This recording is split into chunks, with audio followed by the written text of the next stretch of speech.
I remember like one time he was sitting on the bed and I came in the room and I could just see it on him, like just this overwhelming weight of like, what if we do lose everything? And he kind of like articulated that. And I just went over to him and I grabbed his face and I just said, Jon, like no matter what happens, like we still have each other. Like we still, it doesn't matter like outside of, you know, I married you poor and, you know, we might end poor, but it doesn't matter because like I picked you, I chose you, and like nothing outside of that can really get in. And I think that like just that stability, like, allowed us to take on a lot of that stress and that chaos, is just having each other's back and knowing at the end of the day, we're still going to be standing in the same room together, whether it's an RV down by the river or in, you know, a business that's successful.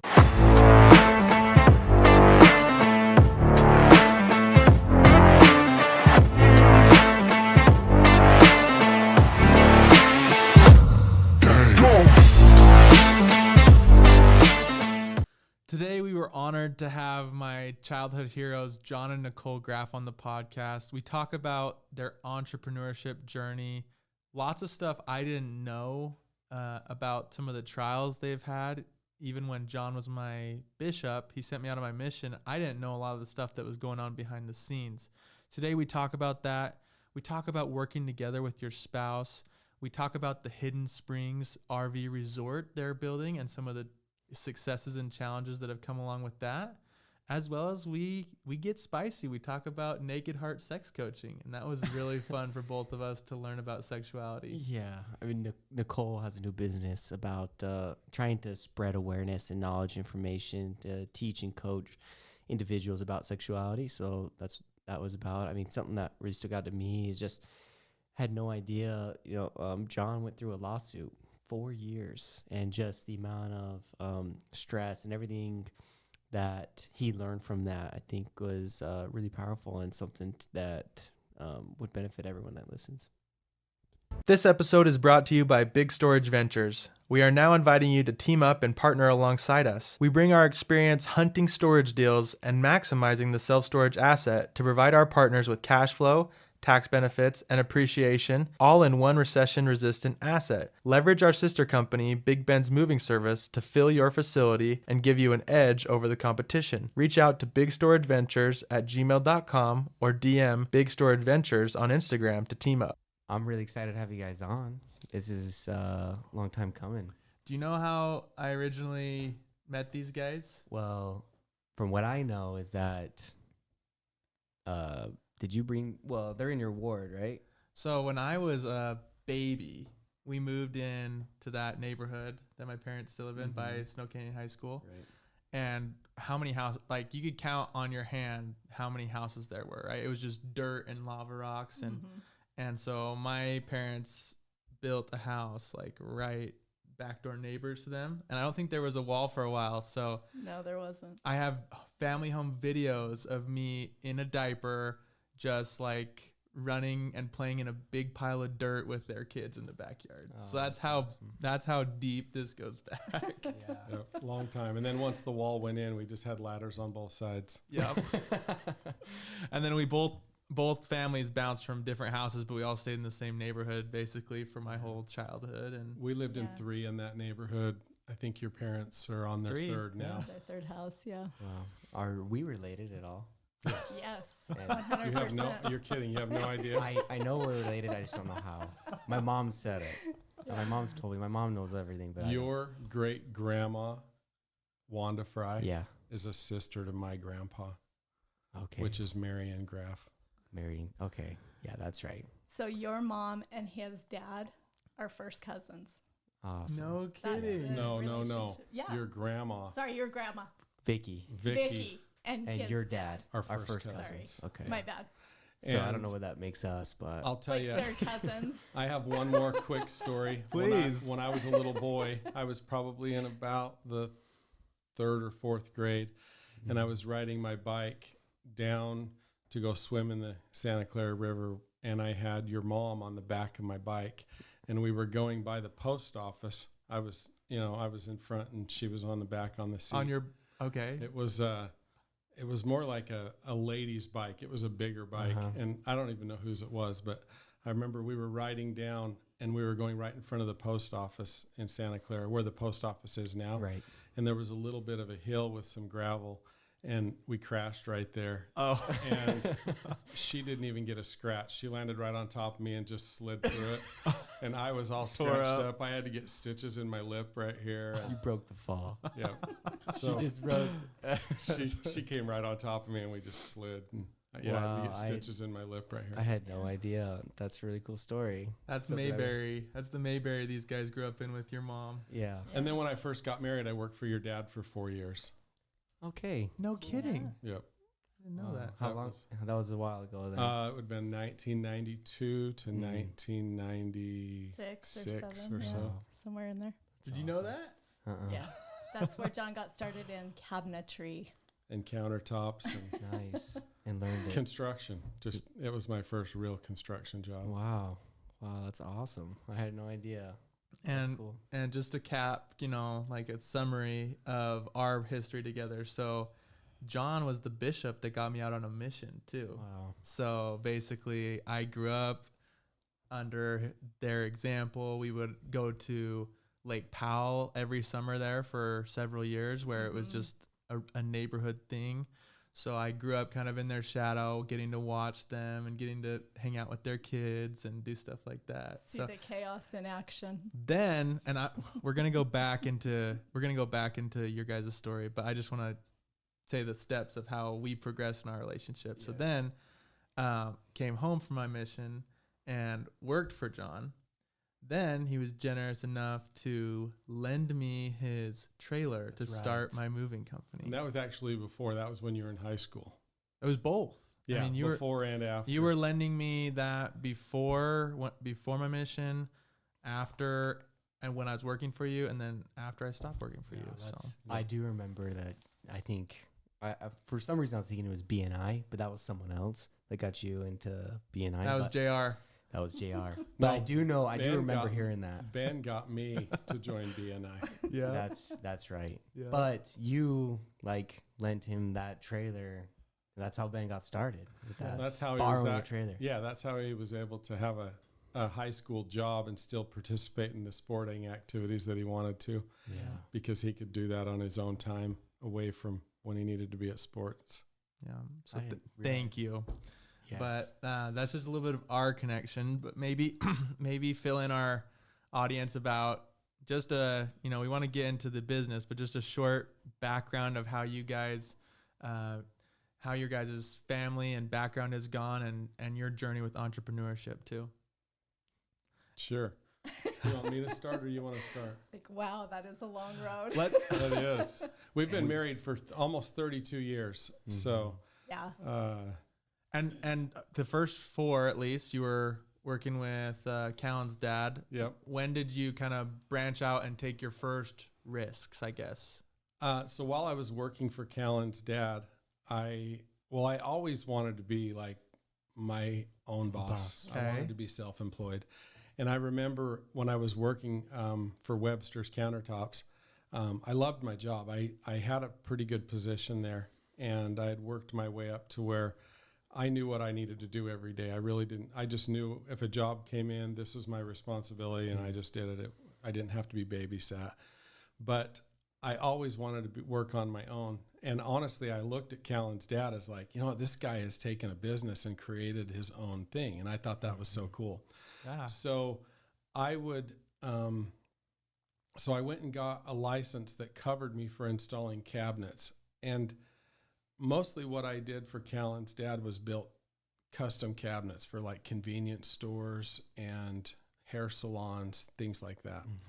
And so I found that there were other people, cabinet shops, that did not want to install their own cabinets. And so I would work all day, and then I would get off at night at 5 o'clock, and I would drive to a house. They would have the cabinets all delivered, sitting in the kitchen area, and they would leave paperwork there, and I would work until 1 or 2 in the morning installing the cabinets. And then I'd get up the next day and go to work. What? And I did that for probably about 2 years. Wow. Where were you at all that? She was Just a I was quick home- bite in home between? with 3 kids. Yeah. No. I would bring him like food, and Yes. sometimes Wow. I'd hang out with him. Sometimes I'd help him install cabinets. It just That's awesome. We just did what we Just had had to to do. try and pay the bills, and it got to a certain point where I'm like, okay, I think that I can be busy enough installing cabinets for other people that I'm going to make the break. And so Yeah. I remember going in and talking to Callan's dad, Paul, and telling him I was going to quit. And he's like, oh, we're sad to see you leave, but we really appreciate you. And thanks for letting me know. And he was just so gracious. And honestly, to this day, we have a wonderful relationship. Like I can just drop by anytime and just say hi to him. I don't feel any animosity or anything. I'm just grateful. Wow. But as I realized that I was doing that, and we had just moved into a house, so I didn't have to have that job or the job to be able to qualify. We had Right. already qualified for the house. Yeah. Yes. So that was kind of when we made the move. I also realized that I could do finished carpentry under my license. So I just called up Ent's Homes, actually. I just called up the people and I said, hey, I do finished carpentry. I had never done it. Now, finished carpentry is doors, casings, baseboards, shelving, crown molding, anything to do with the house to get it ready for paint with the trim. Yeah. Well, I didn't even know how to do it, but I figured out, well, I can install cabinets. I'm sure I can figure this out.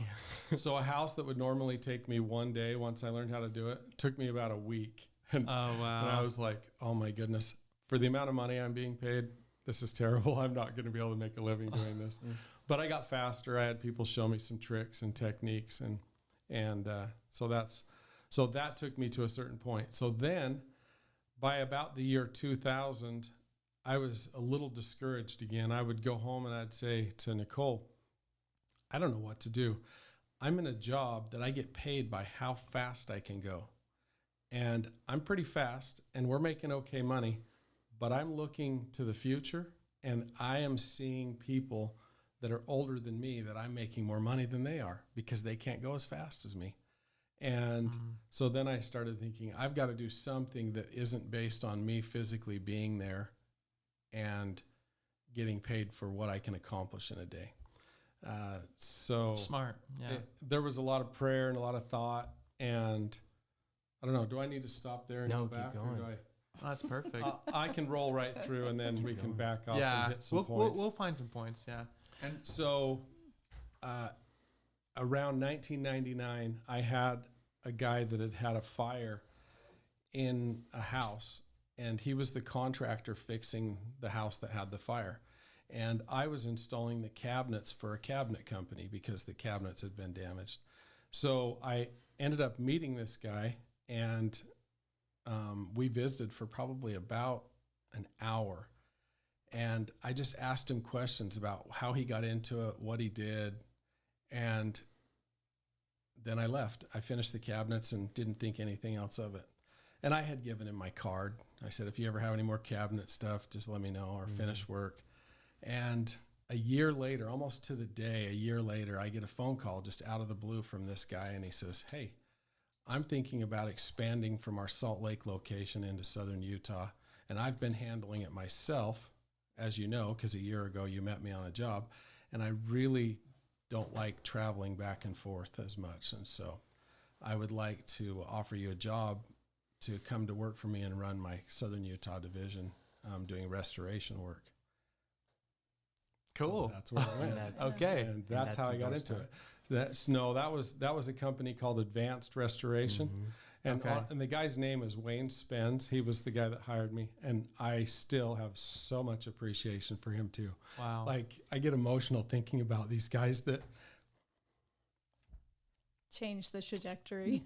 yeah, literally, Yeah. oh, I don't want to be emotional, that literally came in as an answer to my prayers. And just the timing was perfect. And I worked for him for 6 years. And then it came to a certain point where there was a breaking point. And I still, to this day, I ran into him just last week. And I just have so much appreciation for him. I need to, next time I see him, and maybe he'll hear my podcast, but I just thank him so much. Yeah. Wow. So going back to just like philosophically, like you kind of asked the question, like how do you end up in entrepreneurship, or Yeah. like where do you, how do you start this road? And I really think a lot of it has to do with kind of your background, where you come from, and, one way or the other, both Jon and I come from parents and grandparents who were very independent thinkers. His grandparents and parents were self-employed. My parents, my grandparents were self-employed, farmer, and business owner, and just, so you can kind of see how that independence and that mindset around just being free and having that freedom of entrepreneurship or pursuing something, kind of that American dream mentality, was very much in both of our family backgrounds, I would say. I remember when I first started working for Advanced Restoration, I would go on vacation and I would still have cell phone service and I would answer my phone and take care of problems. And I remember looking at my wife going, I am making money right now while we're on vacation.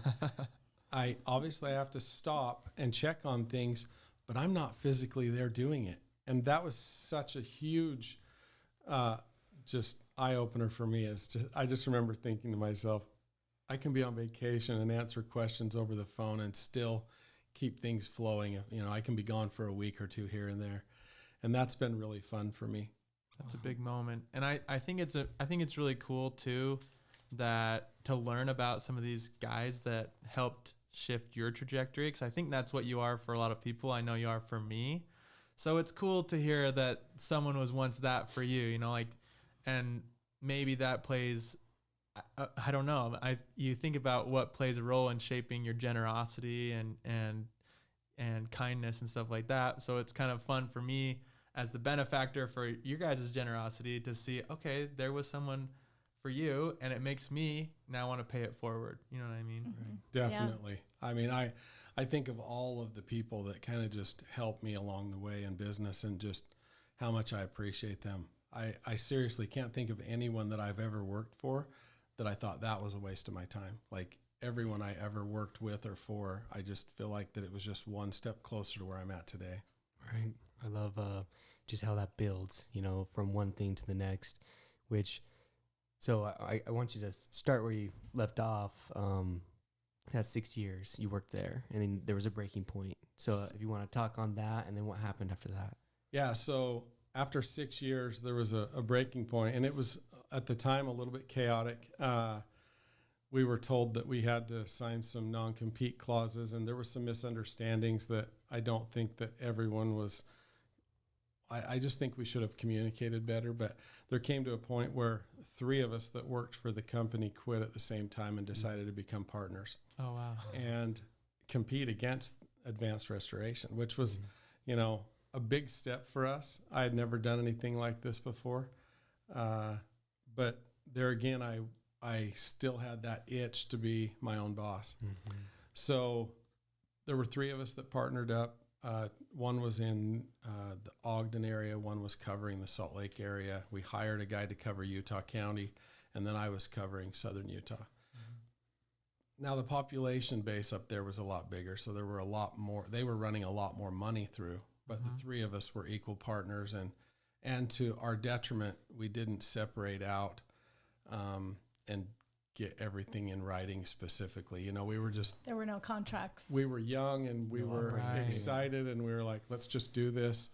And we did. And they'd been working together for 6 years, so they thought they knew each other. Well. Yes. Right. That's a good point. But then as things progressed, one of the partners didn't get along so well with the other partner, and I felt bullied just a little bit to the point that he just caved in and said, okay, I'll sell out of my ownership. Wow. So he sold out for a lot less than he should have. And our first year was amazing. I mean, we were pushing a lot of work through with the 3 of us and then the employees that we had hired. It was really going well. And that went on for, he just, as he exited, he just smiled at me and he said, be careful, you might be next. And that was in 2007. By 2009, I could see the writing on the wall that the other partner was trying to do the same thing to me that he did to the other partner. And there were just the two of us in there, and it got really nasty. And I mean, I'll spare you all the chaos, but we ended up going to court, and it was a terrible business divorce is what it was, for both of us. And I wish that we could have, communicated better, negotiated, but, in my opinion, he wasn't willing to work with me, and probably in his opinion, I wasn't willing to work with him. So it ended up going to court. It lasted from 2009 to 2013. 4 years. During that time, we had incurred about almost $500,000 worth of debt that we owed attorneys. We were just attorneys? Yeah. Between the two of you, not Our each. businesses were doing well. Just Just us. each. I don't know what I have his no was. idea what his was. I know that ours, we owed $500,000. just under $600,000 to our attorneys. Oh my gosh. We had taken out a second on our house and had spent about $100,000 of our own money there. And, we were in a pretty rough situation. And at that time I was also serving in a bishopric, and, I didn't want to like let everybody know, I have this persona that I want to look like everything's fine with me all the time. I think a lot of us do, Yeah. when we're all carrying a lot of weight on our shoulders. And so, we would go back and forth to Salt Lake because that's where the case was held. And we had some wonderful attorneys that were helping us. And I honestly believe that they were a big part of why we, came out the way we did. But, in 2013, it was Christmas time, and the entire month of December, every week of December up until right before Christmas, we'd have 1 day in trial. So we would go up, spend the night, have trial, come home. I mean, we had no time to shop. We had no time. Christmas was a rough year that year. Christmas was canceled. Yeah. So we finished up right before Christmas, and we got a notification from the judge that we would find out in April his decision. Oh. So for 3 months, we knew nothing. Losing sleep. We thought we were either going to be living in a van down by the river, moving back in with our parents. We had no clue. We had 6 kids by this time. Yeah, all your kids were born. And I was serving as a bishop at this point in the LDS church, and I was just maxed out. My solace was some family property that he going would go to the farm every day. Yeah.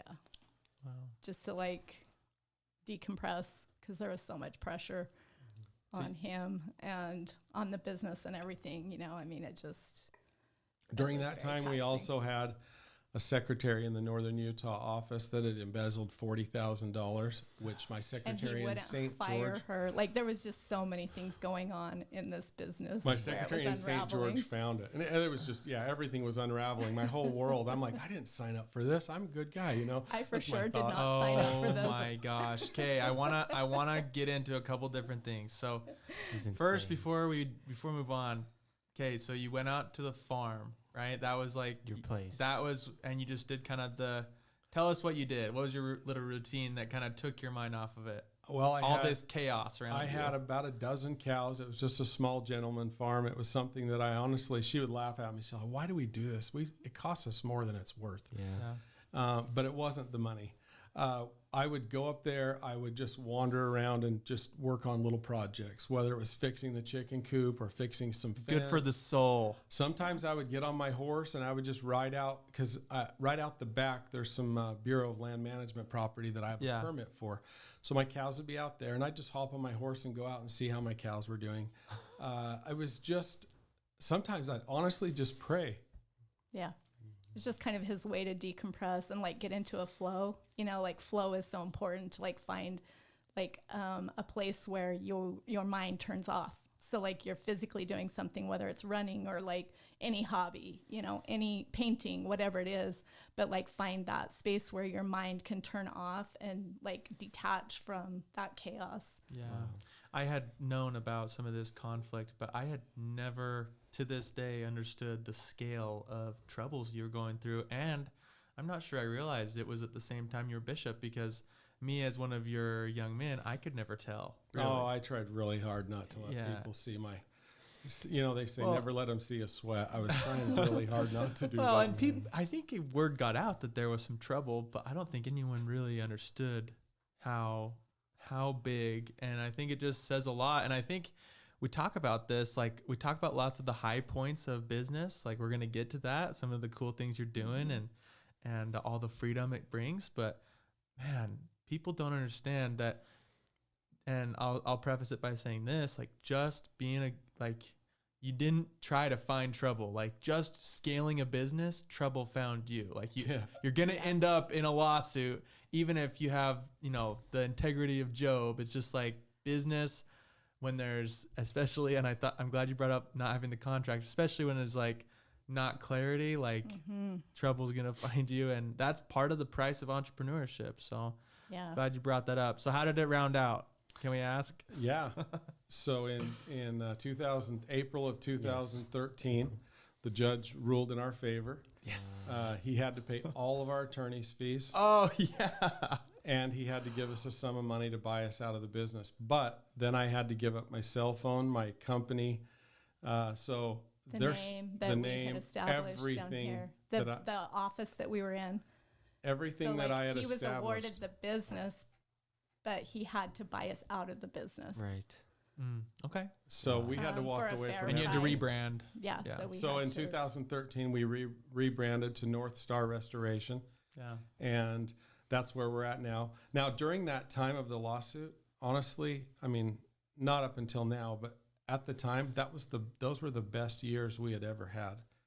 Financially, we were making good money. Right. And that's what was so frustrating is the business is falling apart between the partnership, and yet both of us financially are doing very well. And we were like, can you imagine if we weren't in a lawsuit, what we could do? Like if we didn't have like this added like stress and pressure. I remember like one time he was sitting on the bed and I came in the room and I could just see it on him, like just this overwhelming weight of like, what if we do lose everything? And he kind of like articulated that. And I just went over to him and I grabbed his face and I just said, John, like no matter what happens, like we still have each other. Like we still, it doesn't matter like outside of, I married you poor and, we might end poor, but it doesn't matter because like I picked you, I chose you, and like nothing outside of that can really get in. And I think that like just that stability, like, allowed us to take on a lot of that stress and that chaos, is just having each other's back and knowing at the end of the day, we're still going to be standing in the same room together, whether it's an RV down by the river or a business that's successful. So, well, let's highlight this because I think that's what you, at the end of your life, you look back and that's why you love Nicole, right? Because she stood by you through all that. There's tons of reasons, but I want to talk about like the importance of having you guys together as a team and kind of how your work-life balance has happened, because you said it was tough with 3 kids at home, but you decided to keep going till 6. So maybe Nicole, speak to how you've supported each other and what it takes to be a good husband-wife team in entrepreneurship. Just in life. I mean, I feel like that it's understanding that there is like an energetic power between the masculine and the feminine. I know a lot of people don't want to look at that and how that relates to us in our lives, but it really does. And from the get-go, Jon and I kind of had goals and ambitions of what we wanted to see happen in our lives, maybe on a larger scale, but I think that we both understood the magnitude and the power of those 2 different roles. I always wanted to be a mom. That was something that was important to me. And so from the get-go, I just said, I'm not going to work outside of the house as when I'm raising kids. Yeah. Like it's hard to subdivide yourself when you are raising other human beings. Yes. That's a very demanding job, and it's, super important. And so if you're not present, if you're not there, like it really influences the trajectory of your family in the long term. And so that was really important to me. Jon always supported me in that. by working outside of the home and providing for our family. So I think that, that basic foundational principle was really successful for us Now as far as that went. You did work outside the home. I did. I taught aerobics. I mean, I had little hobby jobs or projects that I did do. And then I kept all of the books for Jon's businesses up until probably...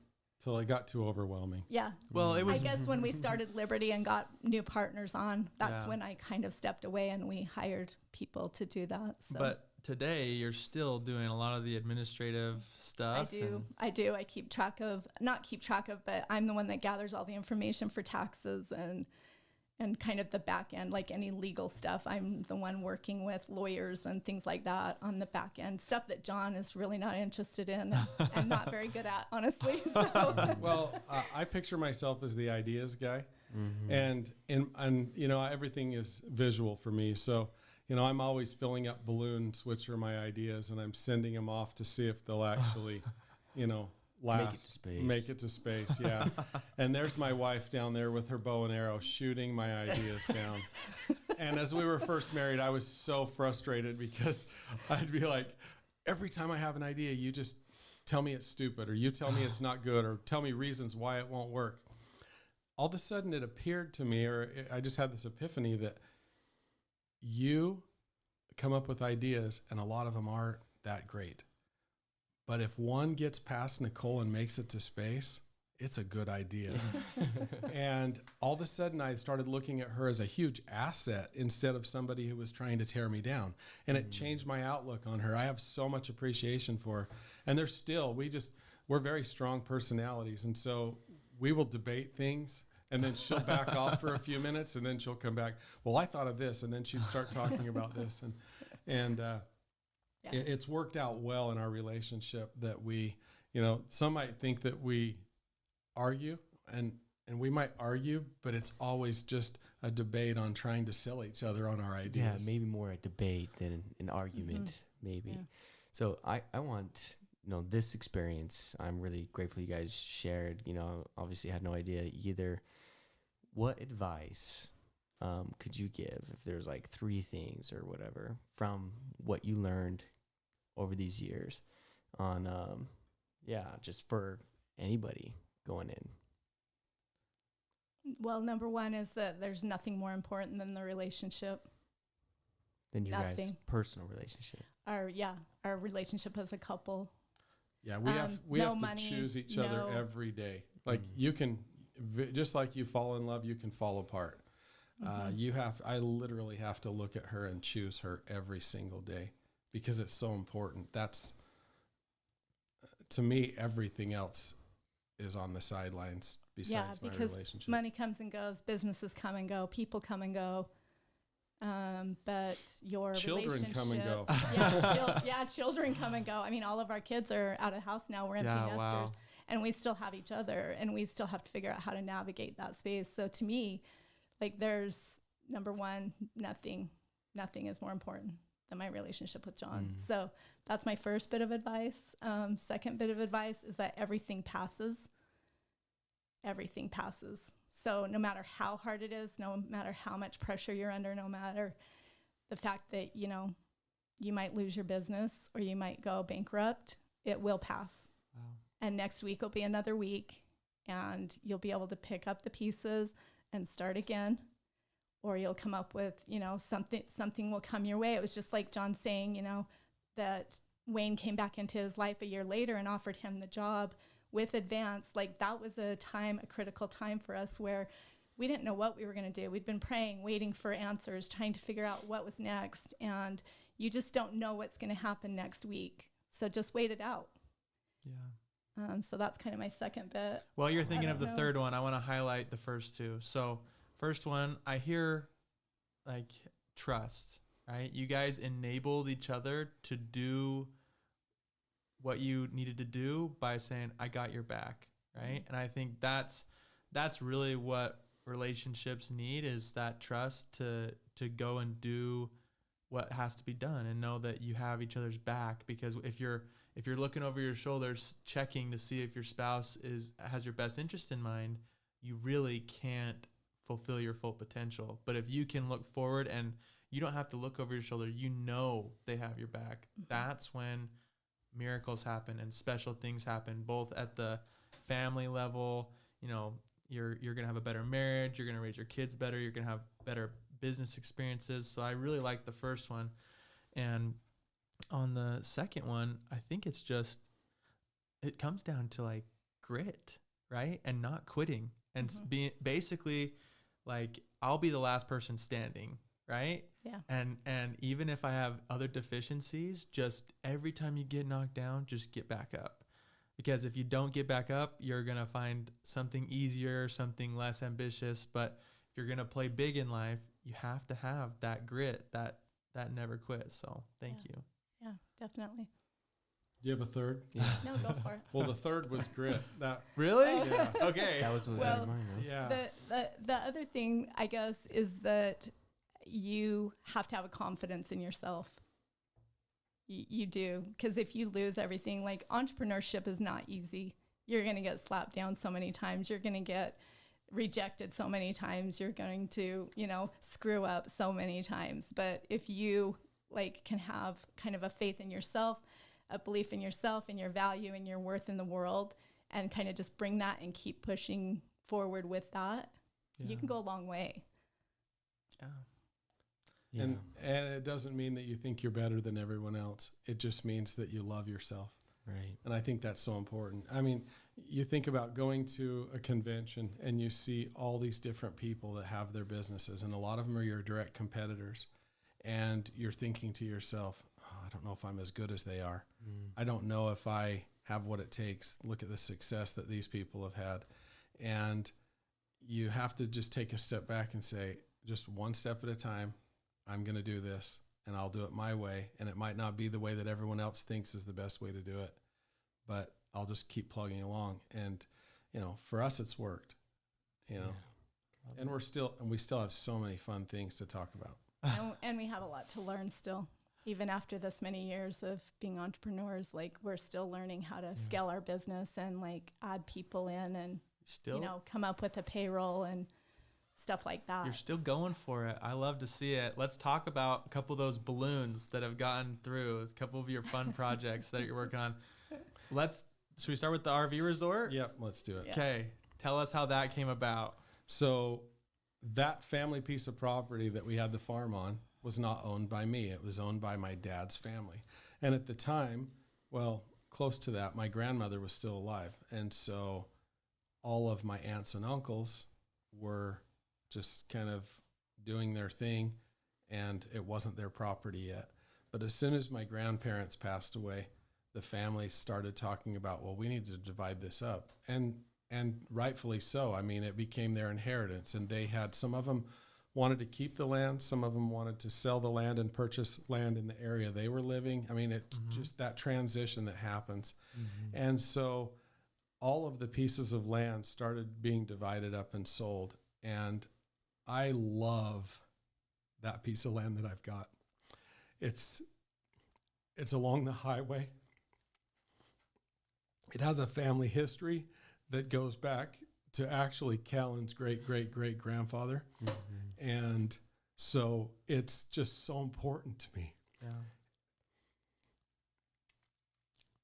Yeah. Okay.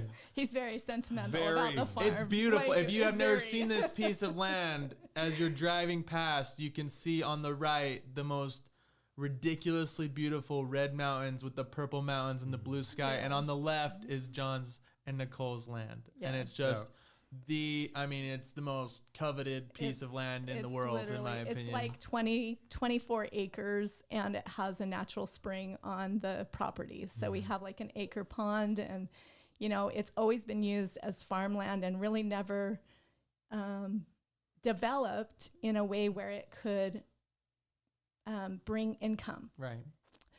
So that was the problem. We had a piece of land that at the time was worth $1 million. And I was trying to figure out how to be able to keep this land and be able to... this was 8 years ago. Yeah, this was 8 years ago this month in May. And we would have campouts up there. We'd have fathers and sons campouts. And Oh yeah. And I I went to was- several. yeah, and we had the barn, we had the milk cow, we had chickens, we had horses.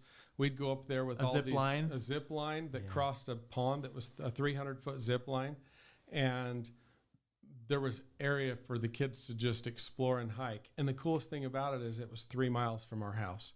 Now, if you're on the East Coast, having a natural spring isn't that big of a deal because there's a lot of water on the East Coast. But where we live in the high desert, we have tumbleweeds that just blow across the road, just like in the cartoons. It is very dry here. And for us to have a piece of land that had a spring on it was unheard of.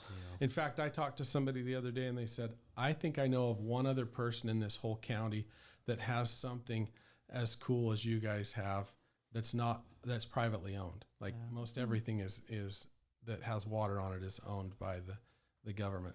And so we just really felt like it was special. So we're standing up around the campfire. It's about 10 o'clock at night. And a good friend of mine, David Dunkley, says, you know, John, you should put an RV park on this property. And I said, that's a good idea. And as he said that, my mind started rolling and I could visualize campers around and I could visualize the pond and kids playing and access. It's BLM land, Bureau of Land Management, land right out the back gate. Right.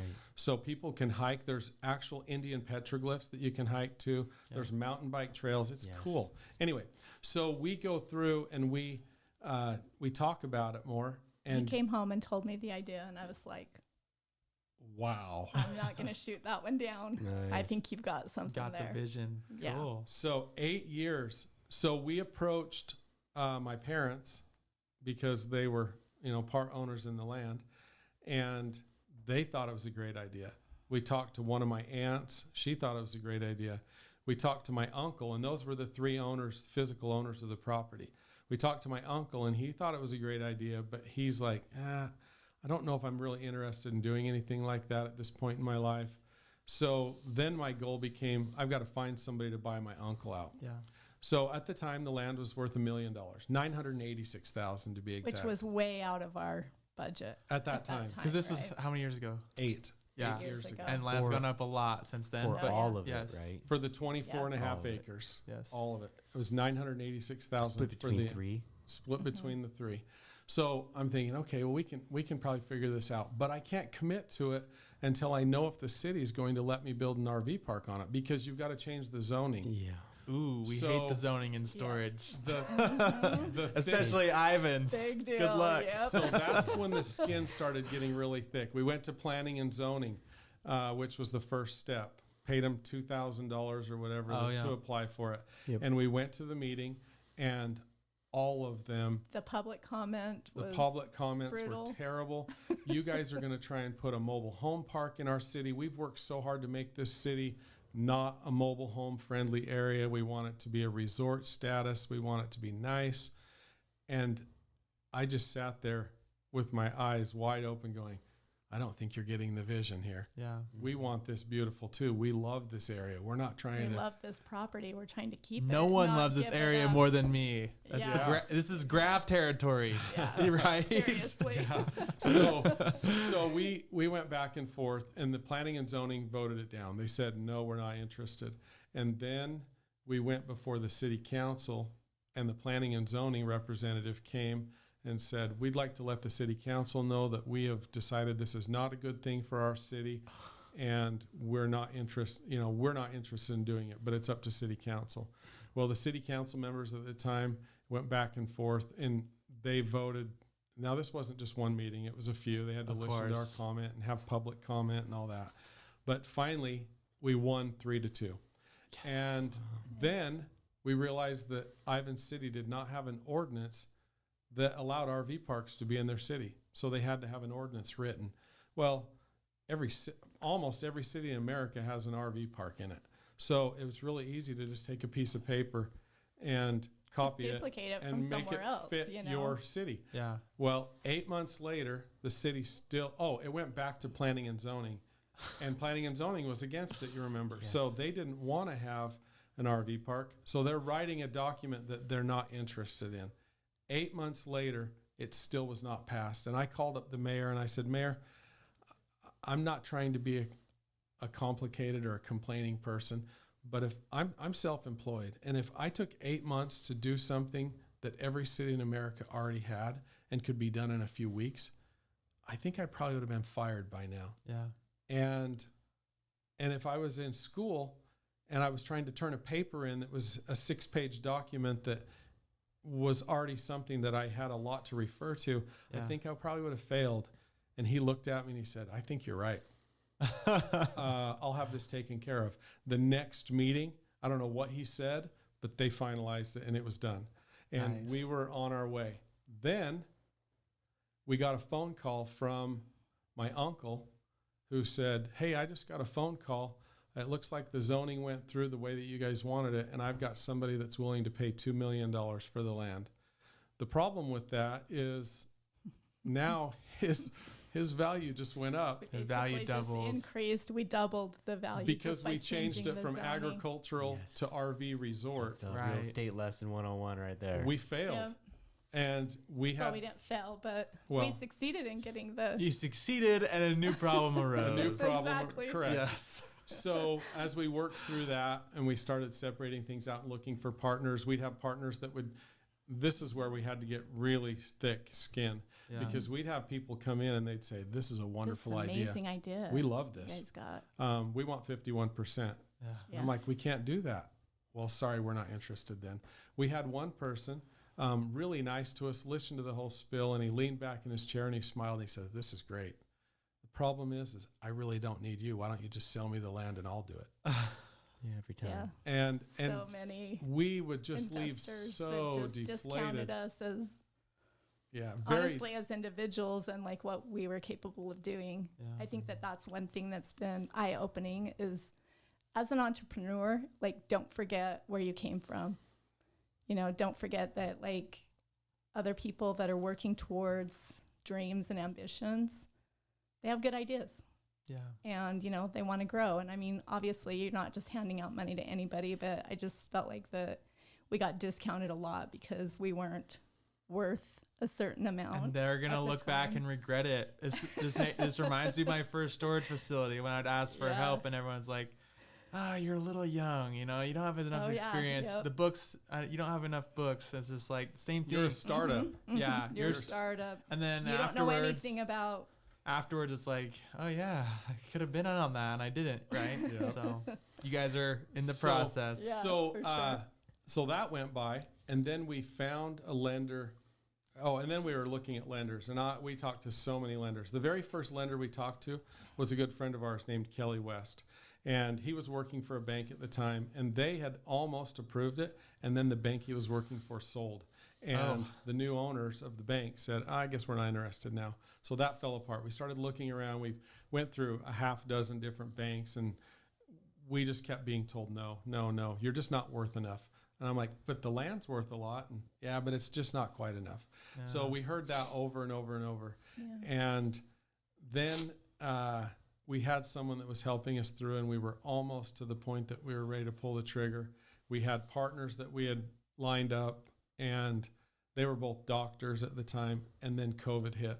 Mm-hmm. And when COVID hit, both of those doctors were wondering what was going to happen. Their offices shut down because they were elective type surgeons and stuff like that. Geez. So, and they both backed out.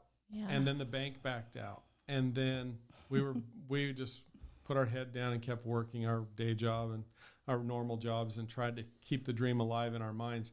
At this point, we had sold our house that we had raised our family in because we were trying to keep it going, and we were all the equity out of that. And we were spending our own personal money that we didn't even know if we were going to get back because we didn't own the land yet. It was still my dad's and my aunt and my uncle's. And so we were spending our own money on something that we didn't even know if it was going to happen. Jeez. And we're renting a house at the time, and we're just trying to make it work. And all of a sudden, we had a bank call us up and say, you know, the RV industry has done amazing through COVID. Yes. Imagine.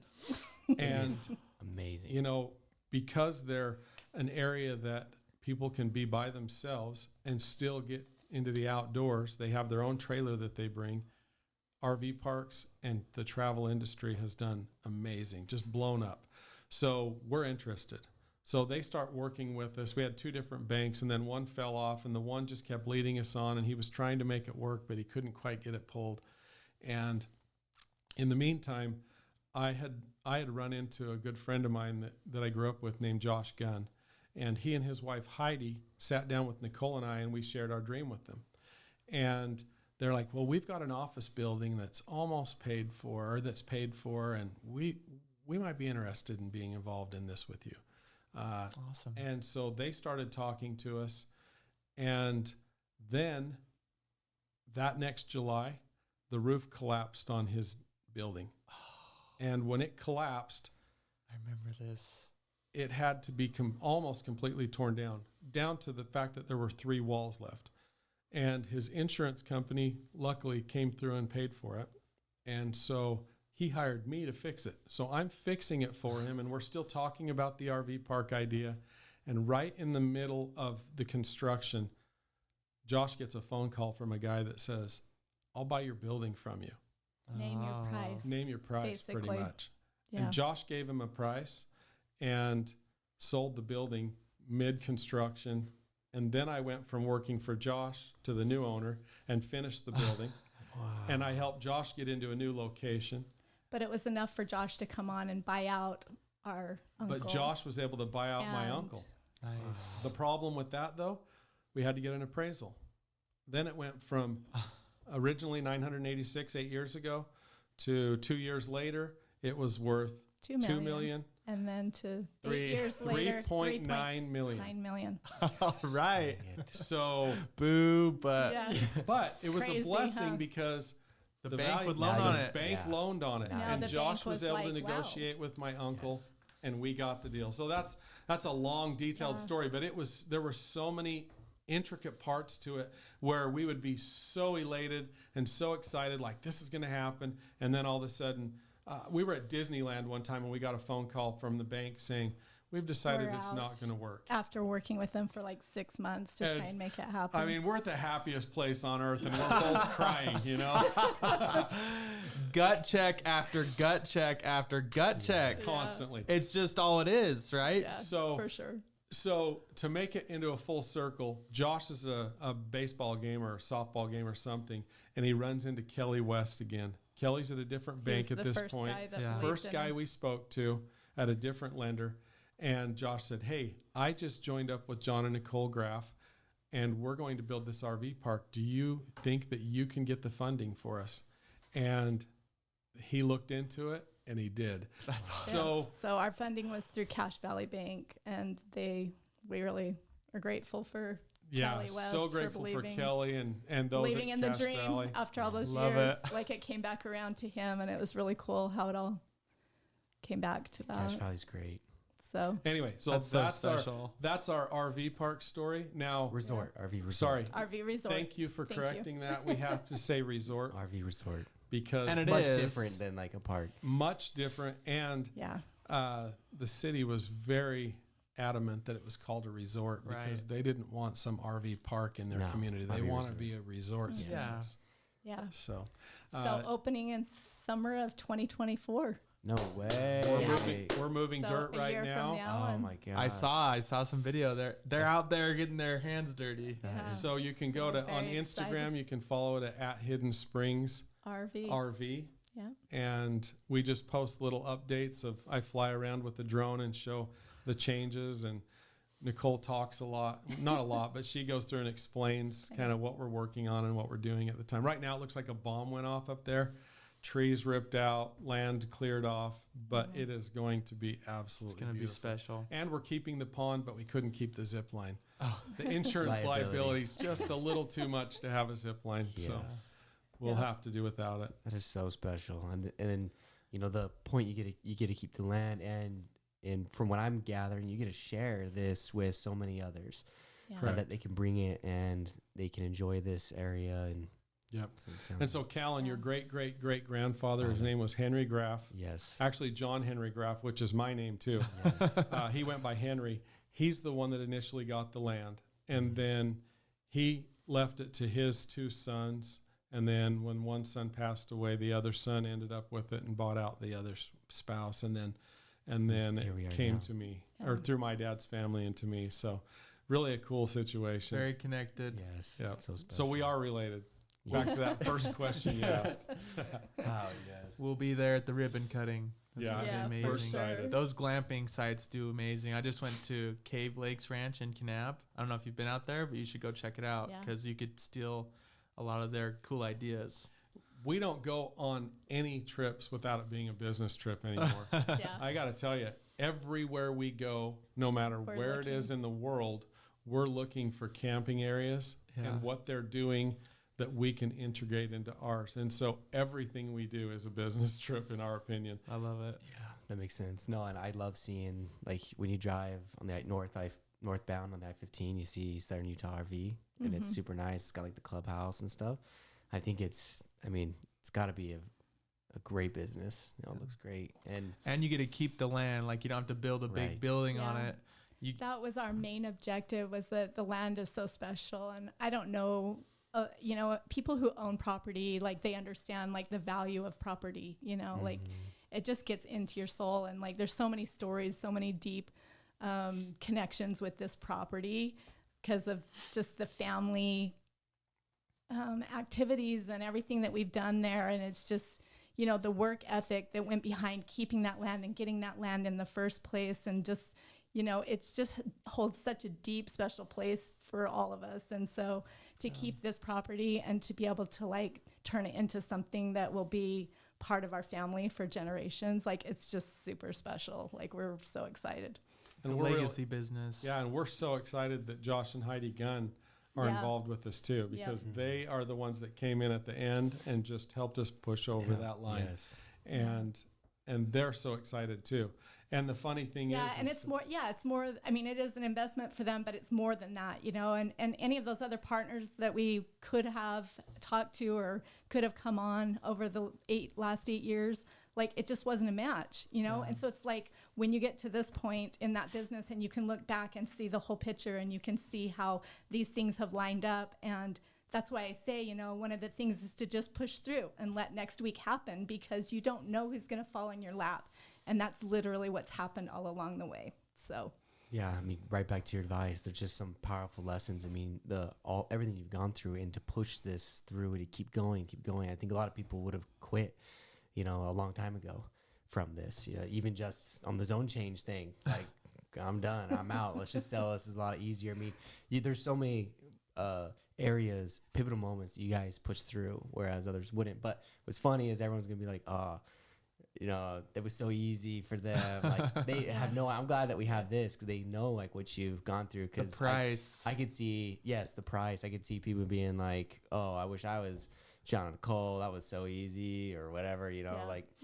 But or that was just family property. They Yes. just fell into that. And No, it's a like, lot of work and it's investment. literally like so many prayers to Yes. keep this property. right. Just like the Yellowstone show. Yeah. Watch Well, it. Watch it on VidAngel. But they try to keep their land, and you guys could probably, line. You could have sold this for 3.9 mil and line your bank accounts and probably have more dollars in the bank. But you've made a decision that this is your passion project, and it's going to be very profitable. But you're willing to put in the work for the for the dream, right? Yeah. We're gonna say something. no, well, the 3.9 wouldn't have gone to us. You're right. Yeah. We all, Yeah. our buy-in is that we're the ideas people.